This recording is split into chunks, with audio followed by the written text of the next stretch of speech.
এরপর মাছের ঝোল বানালে আমি যেভাবে বানাচ্ছি সেইভাবে বানিয়ে দেখবেন, সবাই আপনার রান্নার সুখ্যাতি করবে।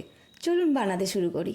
প্রথমে একটা বাটিতে জল দিয়ে 1.5 চামচ জিরে, 1/2 চামচ সর্ষে, একটু আদা, ধনেপাতার ডাঁটি, একটা শুকনো লঙ্কা আর 2টো কাঁচা লঙ্কা ভিজিয়ে রেখে দিলাম। এটা আমি পরে বাটবো। এদিকে কড়াইয়ে তেল গরম করে বাটা মাছগুলো উল্টে পাল্টে ভেজে তুলে নিলাম। তারপর ওই তেলে আলু নুন হলুদ দিয়ে ভেজে নিলাম। আলুটা যতক্ষণ ভাজা হচ্ছে ততক্ষণ ভিজিয়ে রাখা মশলা মিক্সিতে বেটে নিলাম। এদিকে আলু অনেকটাই ভাজা হয়ে গেছে।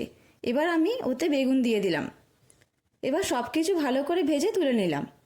তারপর ওই তেলেই দিয়ে দিলাম কালো জিরে আর তেজপাতা ফোড়ন। তারপর দিয়ে দিলাম বানিয়ে রাখা পেস্ট। আদার গন্ধ চলে গেলে দিয়ে দিলাম টমেটো পেস্ট।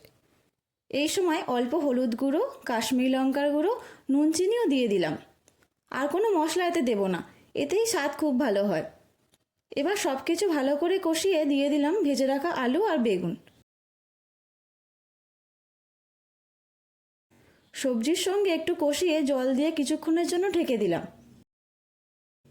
3 থেকে 4 মিনিট পর ঢাকনা খুলে ভাজা মাছগুলো দিয়ে দিলাম। ব্যাস, আর কিছু দেবার নেই। ঝোলটা আরেকটু ফুটিয়ে ধনেপাতা কুচি ছড়িয়ে পরিবেশন করলাম বাটা মাছের ঝোল।